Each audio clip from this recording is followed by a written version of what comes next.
a Kezar to the glory days at the stick. From who's got it better than us to brick by brick. It's always the 49ers way, from off-season to game day. Yeah, we talk back. It's the 49ers Cutback.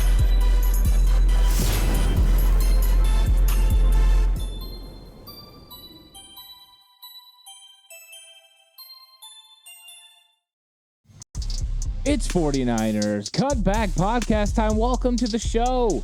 I'm ready to talk about the 49ers wide receiver depth chart because there's some guys that are going to be competing for the backside of this roster. And the 49ers have brought in a very eclectic group of individuals to compete and a group that looks pretty good. And the 5 guys who made the roster last year back on the roster for the San Francisco 49ers. So this is going to be a fun conversation. Like the video, subscribe to the channel if you haven't already on the push for 4K, and let's get involved in this conversation. Let me know what you think about each player in the comment section down below. So I'm really excited about this 49ers wide receiver group. Like we talked about, really talented group of guys that can make a huge impact for this 49ers team in 2023. They have all the tools you need to be a very successful group for Kyle Shanahan and this 49ers offense. I mean, just look at the amount of talent they have on the top end. They've decided to exercise the 5th-year option on Brandon Ayuk, which means it's likely Ayuk is here for 2 more seasons, this year 2023, next year at 2024. But there are some financial implications to whether Brandon Ayuk or Deebo Samuel end up staying on the roster, or if they can figure out a way for both of them to stay on the roster. But we're not going to talk about that so much in this episode, as we're going to talk about going into training camp, just how it all shapes out and who has an opportunity to make this team and really who's on the outside looking in as of right now. Of course, anything can happen and any player can come and jump onto the scene out of nowhere. I think that's one of the most exciting things about a San Francisco 49ers roster is it's a meritocracy. If you play good, you're going to play. You get 2 really good reps, look for there to be 4 really good reps for you the next day, as long as you consistently make plays. So you can definitely stack and get better. Each one of these guys has a unique skill set that Kyle Shanahan can use within his offense, and some of them have similar talent to other guys maybe higher on the depth chart right now that they could potentially slide into that spot if there is an injury. Also, the guys, once you get to 5, 6, 7, maybe even 4 with Ray McCloud, have to make sure they can help on special teams. So it starts with Brandon Ayuk and Deebo Samuel, whichever order you want to go, 1-2, 1A, 1B, however that works. These 2 guys are the number 1 wide receivers on your team.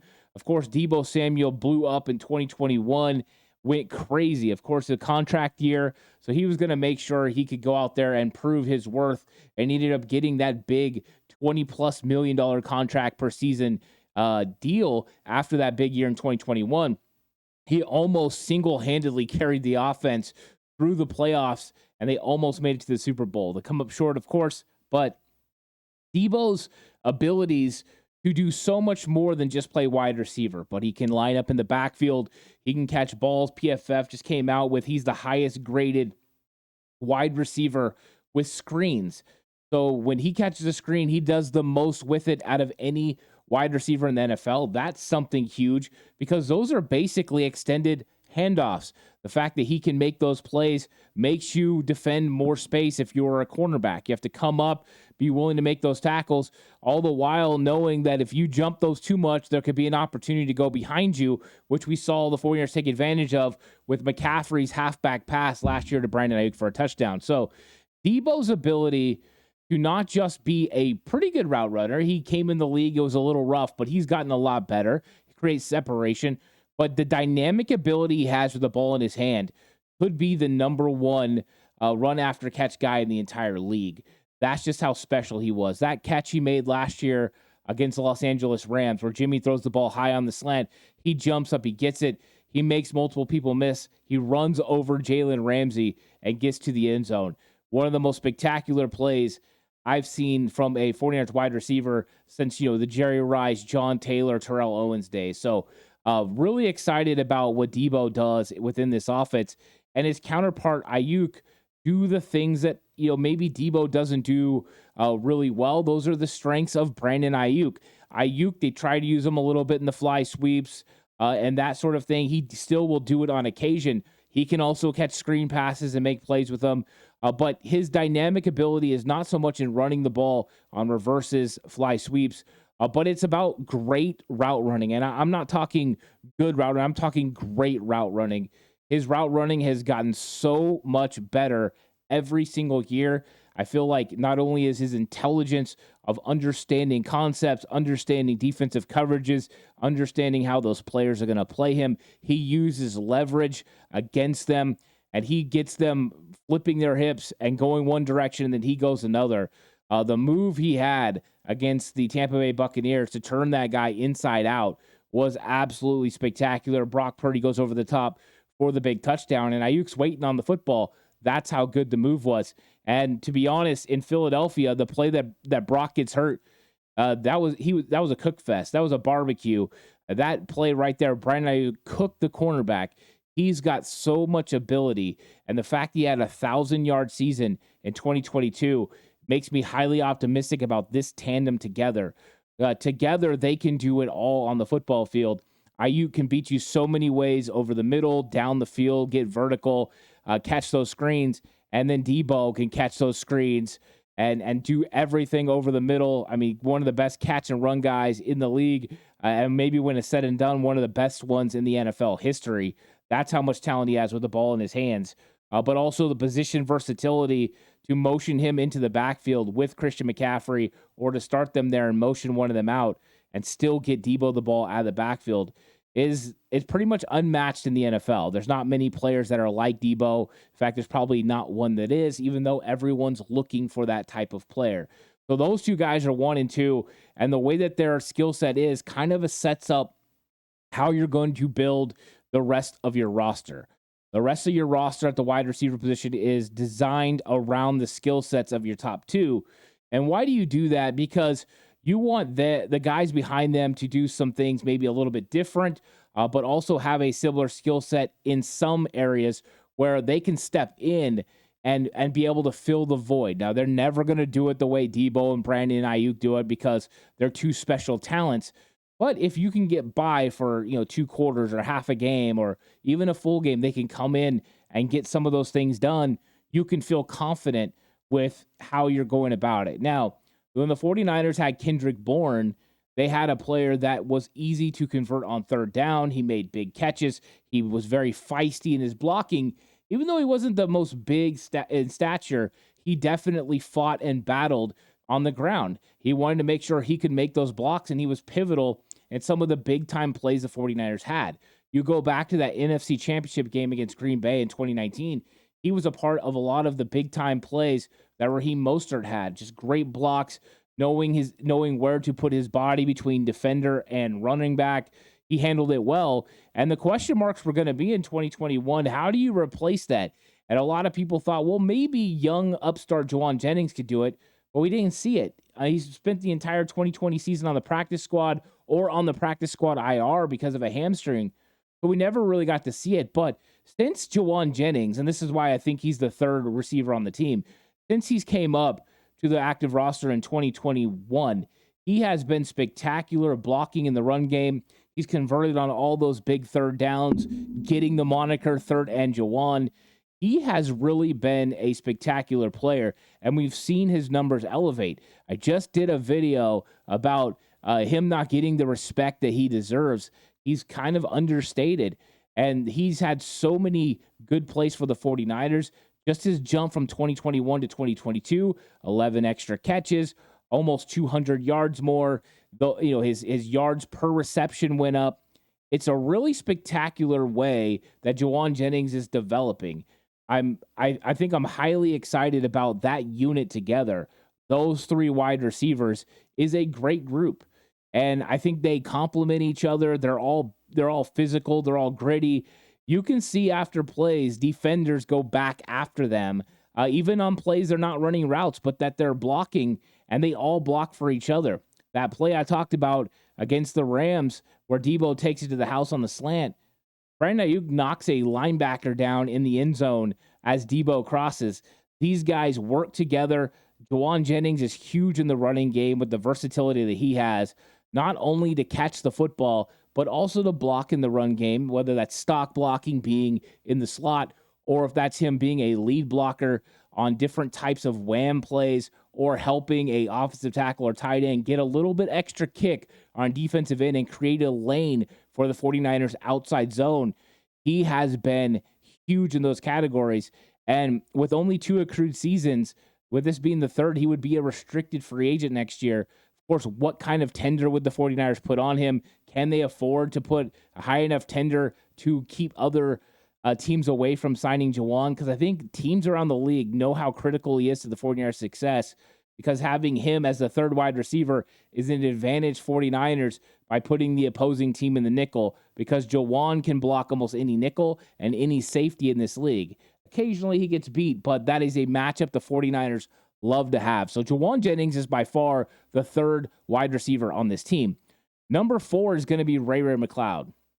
And last year, it was just one of the things we knew. The 49ers wanted a guy that was good in short area quickness, a guy that was going to be able to catch outlets, catch little out patterns, and then be able to turn those into positive gains, but also had some versatility to be able to do some of the things Debo does. Catch screens and get yardage, run reverses. Ray McCloud, touchdown on a reverse last year on a counter play. So you wanted to get a guy that could bridge a little bit of the skill set of Debo Samuel, all the while being a guy that the 49ers quarterbacks could feel comfortable checking it down to and knowing he was going to get that 5 to 7 yards that he really needed to get. And so last year when we were going through the free agent process, we brought up Ray McCloud, we brought up Jakeem Grant. There were guys that definitely made sense for the 49ers. They elected to go with Ray. I think a lot of that has to do with his special teams ability as well. He definitely changed the 49ers return game. It went from abysmal in 2021 as far as punt return to being a very solid take care of the football unit. And I think a lot of that has to be attributed to, of course, coordinator Brian Snyder, but also Ray McCloud just being consistent in catching the football, securing the ball. And then he had some pretty good returns as well. A couple on occasion where he flipped the field. Those are huge. But when Debo was out, he was able to make big plays and get touchdowns. He caught passes in critical situations. And I think there's even an increased role this year for Ray McCloud, because now he's just more confident in the offense. Kyle's more confident in his skill set and how he's going to use him. And we heard Kyle talk about him during the year and how much he really appreciated Ray McCloud's skill set, attitude.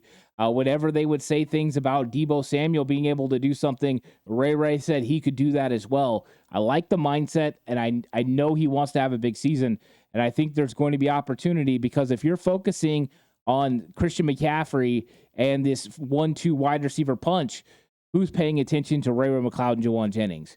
I think those are opportunities for both of them. But you can kind of see the versatility, the third wide receiver being the big physical guy that converts on third down and blocks as an advantage in the slot. And then Ray McCloud, who can play outside or in the slot, but is a different type of player. So if you have a big nickel, you can go with Ray McCloud, and he can be able to win in short areas and get open. Also, he's very comfortable in sitting down in his zone and getting those check downs and getting the positive yards, or like we talked about, doing those specialty plays if Debo's not in the game at the time. So to me, it's a nice combination to go with the top of your group. And then let's talk about number 5, Danny Gray. And I'm going to keep Gray at 5. He was with the team last year on the active 53 man. He did not get on the field a whole lot. He saw one catch, but we got to see him excel on special teams as a gunner. And we heard a lot of positive conversation about him growing, learning, doing his best to get better and better at playing wide receiver for Kyle Shanahan. The transition from college to Shanahan wide receiver has been known to be difficult, and we've seen players kind of end up in a little bit of either out of the way where you don't see him, or in a little bit of a doghouse. I think Brandon Ayuk dealt with some of this his second season, because the first one, there was COVID, so he never got out there to practice. And then second of all, there was he's just forced out there to play. And when you're out there and you're having to play because there's lack of talent, you can't exactly sit the player and make them learn. They're learning on the fly. And I think sometimes they can develop some different habits than what you really want, where Danny Gray had to go out there and learn, and he has to be explosive every single play. And I think there's a lot more to Danny Gray than just a vertical passing game. And I made a video about that too. But I think he's ready to excel and come on the scene. I don't think we're looking for a Pro Bowl caliber season or anything like that. But I do think he can make some explosive plays, make a couple of pivotal catches, and maybe get the ball in some fly sweep, jet sweep type situations and put some pressure on defensive ends to fly across the ball and at least respect him. They have to respect him and widen out when the ball is snapped. That means it creates extra run lanes for this 49ers running game. So just that threat and the thought that maybe he will do it can make them play the position honestly and allow yourself to get extra lanes to run the football. A half-man move by a defensive end is critical. Those types of things, or even making a linebacker freeze for half a second.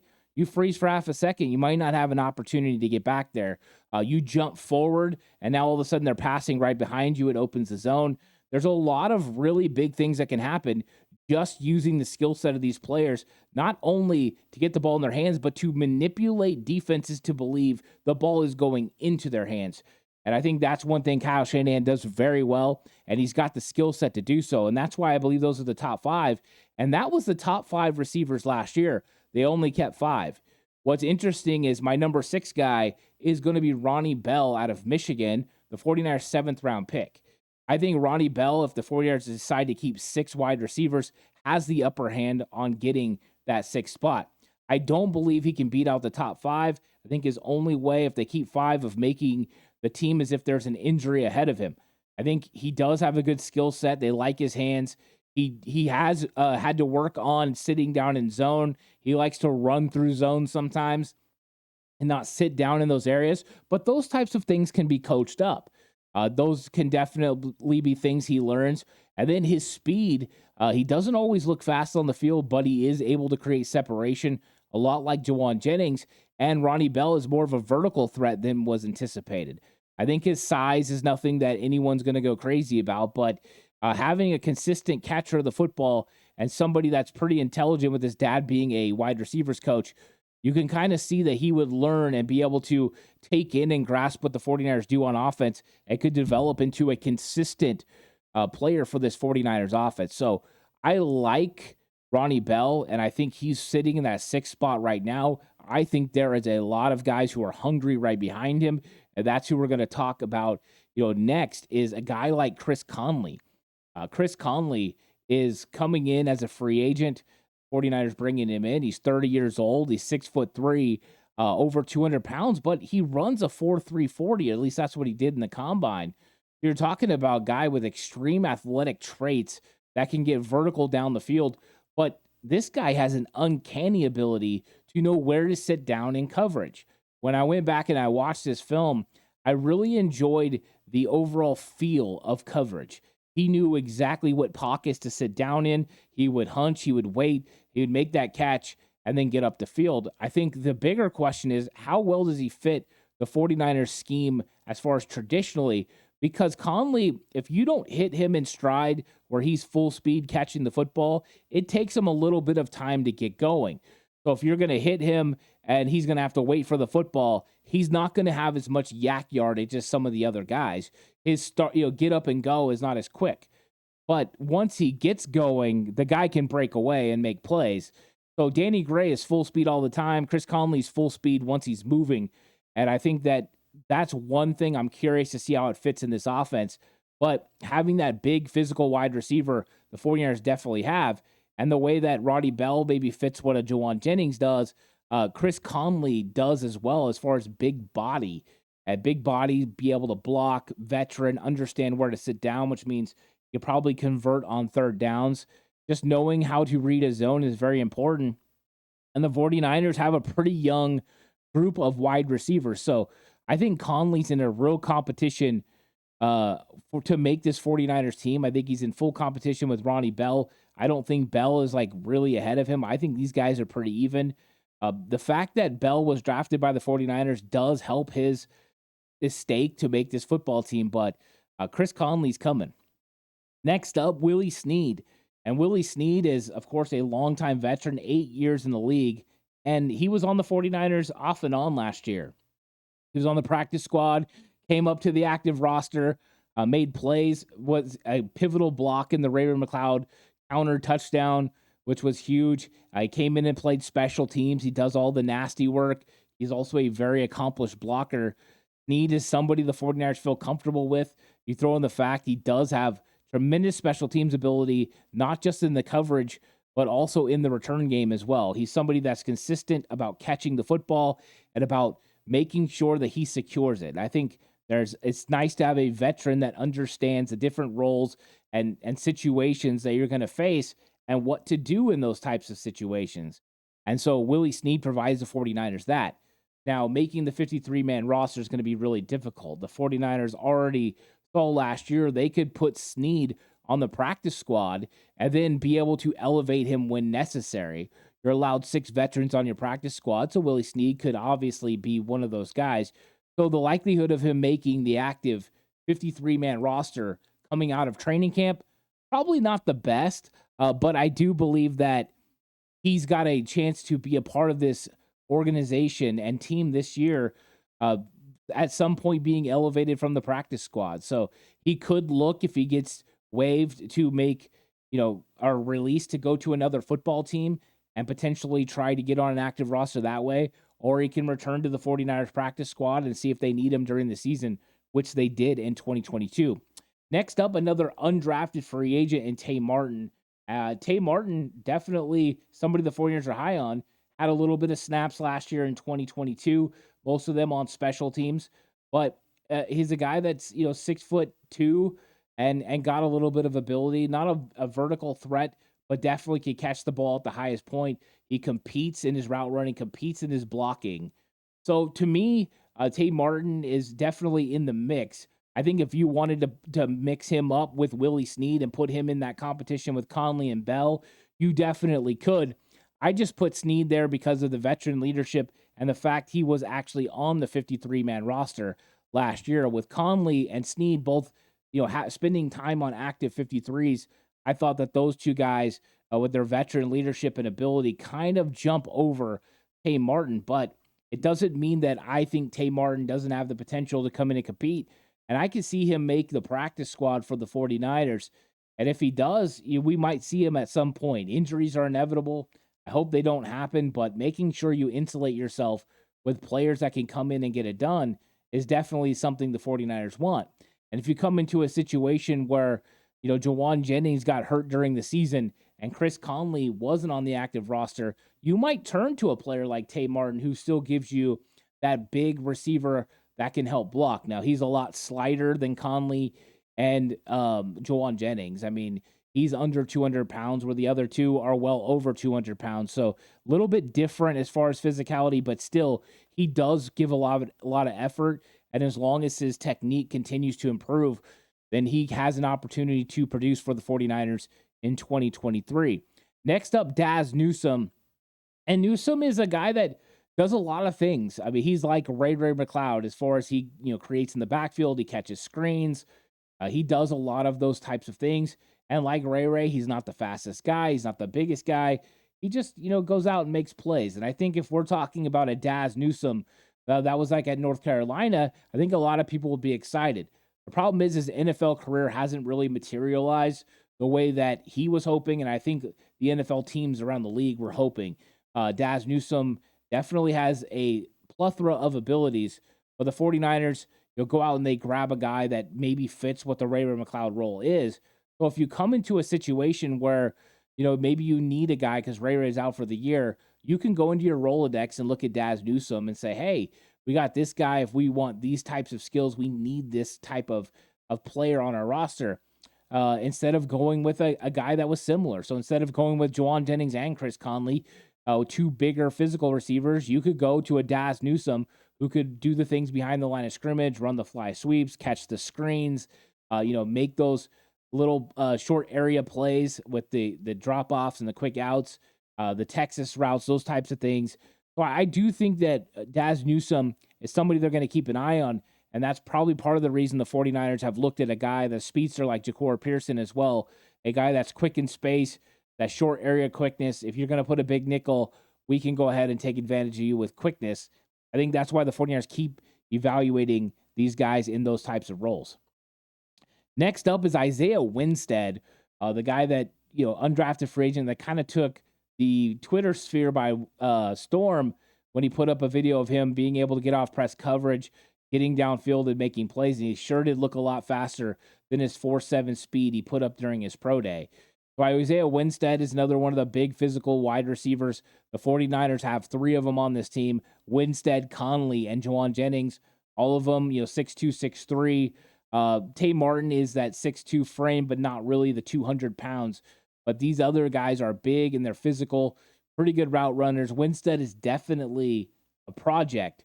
So I think that Isaiah Winstead is at least a year away. I'm curious what happens and how much time he actually gets. Let's see what happens when we get to the Raiders practices. Let's see what happens when we get into preseason and how much run he has and if he can do something. It's gotten kind of quiet as far as reporters and people talking, hyping up Winstead. But Winstead wasn't the first cuts either. Shea Wyatt was released already. So they at least see enough in Winstead to make him one of these, top wide receivers that they have. And the 49ers have a really good wide receiver room. So this is the depth that I see for the 49ers going into training camp. Brandon Ayuk 1, Deebo Samuel 1B, Juwan Jennings 3, Raymond McCloud 4, Danny Gray 5, Ronnie Bell 6, Chris Conley 7, Willie Snead 8, Tay Martin 9, Daz Newsome 10, and Isaiah Winstead 11. That's just, it's just how I see it. I think that it's a very impressive group and unit, and I think they can make a lot of things happen. I think they have depth as well. They don't just have stud players at the top, but they have some really nice depth all throughout, especially with drafting Ronnie Bell and signing Chris Conley. I think those were very solid, and I think those two guys, and probably Tay Martin a little lesser than, but have an opportunity to make this roster if the 49ers keep 6 wide receivers. But thank you guys so much for watching the episode. Let me know what you thought about the 49ers depth chart. Do you agree with me? Would you flip, Tay Martin, Willie Snead, just in that order? Let me know in the comment section down below. Once again, like the video, subscribe to the channel if you haven't already. On the push for 4K. But until the next time, stay safe. And remember, the right way is always the 49ers way.